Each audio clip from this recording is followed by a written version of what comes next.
una de mis pasiones es precisamente desmontar farsas, ¿no? Y explicar cómo funcionan las cosas para todos aquellos que se ponen a repetir consignitas y videitos aprendidos de TikTok, ¿no? Argumentos tomados de TikTok sin absolutamente ningún fundamento. ¿En qué circunstancias se han emparentado de algún modo? En el cierre de 2 canales de televisión.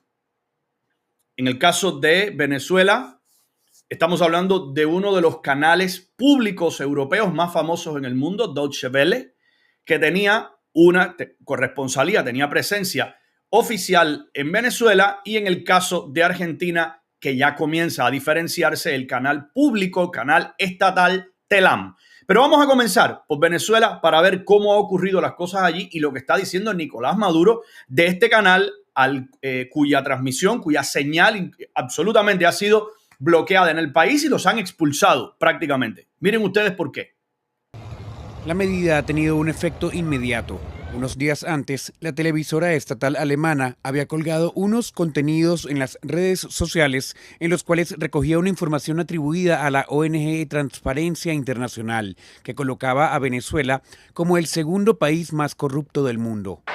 O sea, una investigación muy desagradable, una investigación que de repente, muy desagradable quiero decir para el poder, una investigación que de golpe y porrazo comienza a revelar el comportamiento corrupto, profundamente corrupto, de nepotismo, de desfalco, de desvío de fondos y de todo esto. Además, firmado este estudio por una cadena extremadamente responsable, pero es lo que hemos hablado con respecto a las corresponsalías. Las corresponsalías de prensa en países como Venezuela, como Cuba y como Nicaragua, por solo quedarnos en este hemisferio, tienen una especie de condición que todos conocen de una manera muy tácita. Es en el momento en el que te extralimites reportando lo que no nos gusta, vas a recoger los cheles y vas a salir del país, ¿no? Eso lo estamos viendo aquí. Ahora tienen una campañita y dirigida por todos esos medios, entre ellos un medio nazi de Alemania, DW. Para ahí un momentico a ver si yo escuché muy bien. BW. Espera. BW, o sea, el escarabajito, es el medio alemán. Eso es lo que se aprendió este socotroco. Vamos a volver a escuchar. DW. Sí, BW. El tipo, me imagino que le hayan dicho de dedo, de David, ¿verdad? De idiota. Y el tipo dijo, coño, BW, sí, claro. Yo cuando conducía el autobús, yo a veces manejaba algunas guaguas que eran BW. Entonces dice el tipo que es BW porque las siglas de Deutsche Welle son DW, por supuesto. Nazi de Alemania, DW. ¿Usted sabe lo que representa llamarle a una cadena pública alemana un medio nazi en estos tiempos, ¿verdad? Cuando es la llaga purulenta de la historia alemana. Bueno, pues a ese nivel se ha atrevido este gordinflón. La Deutsche Welle. La Deutsche Welle, un medio nazi. Deutsche Welle. Le dicen Deutsche Welle y el tipo dice, esa misma, ya dije BW, me confundí. No, la Deutsche Welle, dice él. Muy bien. La Deutsche Welle. La Deutsche Welle, un medio nazi. DW, nazi. Entonces tiene una campaña diciendo que todos los crímenes que se cometen en el mundo hoy los cometen venezolanos. Falso. A eso le llamo yo marear la perdiz. En ningún momento el estudio dice eso. En ningún momento el reportaje publicado por Deutsche Welle, que no es ni BW ni Deutsche Welle. No, es Deutsche Welle. Aprovecho, qué bueno que estoy mascullando el alemán. El amigo que me dijo ayer que el nombre del científico alemán era, la pronunciación era Hans Blix, está confundidito. Fíjese que me quedé con eso en la cabeza y dije, y no me parece que era una máquina que me estaban corriendo ni nada de eso, sobre todo porque hay un político sueco muy famoso, además, que era Hans Blix. No, Hans Bethe. Me tomé el trabajo de buscar cómo se pronunciaba, incluso personas cercanas a él, Hans Bethe, y muchos de ustedes que hablan alemán me escribieron después, me dijeron, oye, Hans Blix es otro.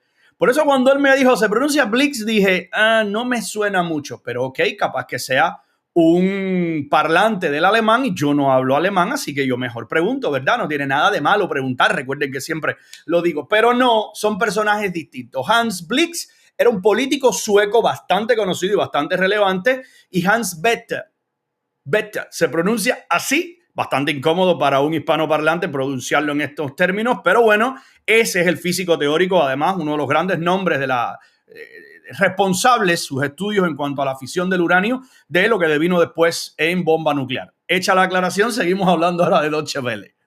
El director de la ONG Espacio Público, Carlos Correa, dedicada a la promoción y defensa especialmente la libertad de expresión y el derecho a la información, aseveró que la medida tiene un impacto importante porque se censura a otro medio de comunicación que no podrá ofrecer sus servicios en el país. Por lo tanto, reduce la oferta y la diversidad y el pluralismo en la esfera pública venezolana. Para el analista político Manuel Rojas Pérez, más allá de un reportaje, se debe garantizar el derecho a la opinión y el derecho de que la gente tenga acceso a información y a diferentes opciones. Y el gobierno nacional definitivamente no cree en ese sistema constitucional que le permite a la gente estar informada para poder tomar buenas decisiones. Y este es uno de los muchos ejemplos. En los últimos años, el gobierno de Maduro ha ido endureciendo su política contra medios autónomos o críticos. De acuerdo a la ONG Espacio Público, solo en 2022 fueron cerradas 78 emisoras de radio en el país y el total entre el 2003 y el 2023 ascendió a 285. Álvaro Algarra, Voz América, Caracas. Ahora bien, vamos a ver entonces lo que ha pasado con Telam, una cadena pública sustentada por el gobierno argentino. Dicho sea de paso, yo quiero comenzar diciendo que en modo alguno yo me alegro que más de, creo que 700 empleados perdieran sus puestos de trabajo. No. Quien se alegre de eso es un monstruo. O sea, esas eran personas o son personas que también tienen familia, que también quieren dar de comer a sus hijos. Por supuesto que tienen que estar indignados. Eso lo comprendo a la perfección. Ahora, comparar una promesa de campaña, porque estuvo en el plan electoral, en las promesas de campaña que hizo Javier Milei, decir, esta cadena estatal que sirve para hacer propaganda desde el punto de vista de Milei, usted no tiene por qué estar de acuerdo con esto o no. Fíjese, no se trata de si usted coincide con esa visión o no. Se trata de que era una cadena financiada con dinero público. Vamos a ver si era rentable. Les voy a ofrecer esas estadísticas a continuación después de este reportaje. Y Milei dijo, en un país donde tenemos, a ver señores, nadie quiere nunca tener que recortar gastos. Nadie. Pero nadie en su propia economía doméstica, en su economía empresarial, de su pequeño negocio o en un país. O sea, cuando usted tiene que recortar gastos, algo se va a quitar, ¿verdad?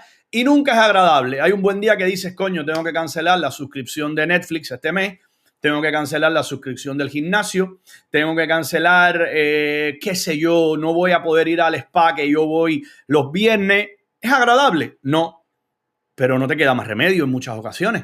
Si tienes que hacer recortes y sobre todo en el caso de un político que ha sido elegido para eso, se debe a su agenda, se debe a aquello que prometió. Entonces, yo creo que es una cosa bastante diferente. No es que Javier Milei está haciendo lo mismo que Nicolás Maduro, que se molestó porque le llamaron corrupto y como el déspota que es al fin, pues sencillamente expulsó del país a una corresponsalía importantísima a nivel de prensa internacional. No. Una cadena pública que se financia con dinero del Estado, que como el Estado no tiene dinero, es dinero público, es dinero del contribuyente argentino. Cuando digo el Estado no tiene dinero, significa el Estado no genera, el Estado no produce en la práctica. El Estado es un parásito que hemos diseñado para que nos cuide. Ese es el famoso contrato social de Rousseau, ¿eh? O sea, hemos necesitado un mediador que nos cuide a unos de otros porque los seres humanos somos bestias. Somos tigres, somos un ejército de tigres verdes, amarillos, naranjas, ¿verdad? Y somos depredadores, esa es la realidad. Sin Estado, miren en lo que se termina. Ahí tienen a Somalia, ahí tienen a Haití, ahí tienen varias otras naciones, ¿no? Donde el Estado prácticamente no funciona. Entonces, vamos a ver qué es lo que ha pasado. Vamos a ver el contraste que algunos están queriendo equiparar. Muy oportunistamente ya he visto ese análisis por parte de algunos mentecatos. Vamos a ver lo que pasó con Telam en Argentina. Como Javier Milei lo había prometido durante su campaña presidencial, se inició el cierre de la agencia estatal de noticias Telam. Este lunes a los empleados le bloquearon el acceso a las oficinas, mientras que la página web de la agencia está fuera de servicio. Cientos de sus trabajadores se reunieron en Buenos Aires para criticar el cierre del órgano mediático. Yo recibí sábado a las 3 de la mañana un mail que decía que me dispensaban por 7 días con goce de sueldo de venir a mi trabajo. Y entré en la agencia antes del gobierno kirchnerista, con la alianza. Es decir, que tampoco podrían acusarme de pertenecer a un signo político. El presidente Javier Milei anunció el cierre de la agencia el viernes en su discurso ante el Parlamento y la calificó de agencia de propaganda kirchnerista. Al final del año pasado, Milei también suspendió por un año la compra por el Estado de publicidad oficial en los medios. Estas medidas hacen parte de su plan de cerrar los medios de comunicación públicos. Los trabajadores denunciaron una decisión autoritaria y una amenaza a la libertad de prensa. Que el intento de cierre de los medios públicos lo que generaría es un cercenamiento a la libertad de la ciudadanía a acceder al derecho. Yo estoy de acuerdo con eso. O sea, yo estoy de acuerdo con la visión de que, para mí es sencillo, mientras más medios existan, más opciones tiene la ciudadanía, más opciones tiene usted para escoger. Yo me opongo radicalmente a esta visión de que el que no coincida con mi punto de vista y sobre todo un medio de prensa, no estamos hablando de una cuentecita de Facebook, ¿ok? Estamos hablando de un medio de prensa con un equipo editorial, con una línea editorial con la que usted puede estar de acuerdo o no, pero que tiene sus filtros, ¿no? Y cumple con determinada función informativa sobre todo. Yo estoy plenamente de acuerdo con que deben existir y que debe ser usted el que elija a quién ver, cuándo ver, si usted quiere informarse conmigo al mediodía, si quiere informarse con el que vino antes o el que vendrá después, esa debe ser su decisión. ¿Ya? Dicho esto, los propios argentinos han estado quejándose amargamente de los dispendios. Los propios argentinos han estado quejándose amargamente de cuánto se gasta, cuánto se destina del dinero público, del erario público a proyectos que no son imprescindibles, porque es la realidad. Porque ¿qué es más importante? ¿La leche que usted puede poner en el desayuno en casa o la cadena estatal? Yo creo que la leche, yo creo que la comida, yo creo que aquello que le es imprescindible. Sobre todo cuando usted va a seguir teniendo decenas, cientos, miles de canales a su disposición, ¿verdad? Entonces, me parece que no es en modo alguno equiparable lo que ha hecho Nicolás Maduro con esto. La información y también un ataque también quizá a los medios más pequeños, en contraposición a los grupos monopólicos de medios que tienen más espalda quizá para tolerar el no tener el servicio de agencia que brindamos o no tener acceso a la pauta publicitaria. La agencia Telam emplea a más de 700 trabajadores y existe desde hace más de 78 años. Todavía no se conoce el plan del gobierno para estos empleados. Además, varios abogados denunciaron que Milei actualmente solo tiene derecho a reformar la agencia y que su cierre debería necesariamente ser votado por ley. Por eso yo les digo, queridos míos, que lo que nos sirve, la principal herramienta para analizar cualquier fenómeno, cualquier noticia, siempre es el sentido común. Y es el raciocinio. ¿Se acuerdan lo que comparábamos hace muy poco y lo que conversábamos aquí cuando puse el fragmento de entrevista de Pérez Reverte? Y hablaba de que en estos tiempos se han sustituido y se han intercambiado códigos que no eran intercambiables, como razón y sentimiento. Yo siento tal cosa, ajá, perfecto, pero el sentimiento no es algo racional. Fíjese si no es racional, que a veces usted está, de quien más enamorado o enamorada está, es de la persona que más daño le hace, ¿verdad? Entonces no es racional, no hay una explicación racional muchas veces detrás de lo que usted siente. De igual forma que no había una explicación racional, o no la hay en el presente, cuando usted le tiene miedo a algo en la oscuridad. Usted sabe que la probabilidad de que haya algo en su habitación es la nada misma, y aún así siente temor. Sobre todo estamos hablando de los más pequeñitos de casa, ¿no? Algunos viejancos también, ¿no? No quiero decir que no, pero bueno, es menos común.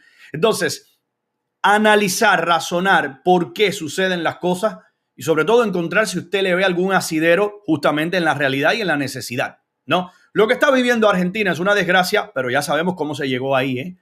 Esto no vino por obra y gracia del Espíritu Santo, del Señor o del diablo siquiera. No, políticas desacertadas.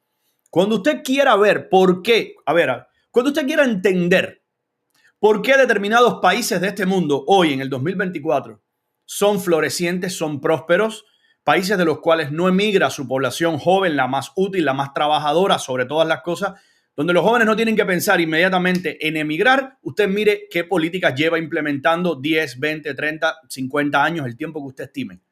Y compárelo cuando estaba muy mal, mire qué políticas se implementaban, cómo se gobernaba el país. Es un indicador bastante obvio, ¿verdad?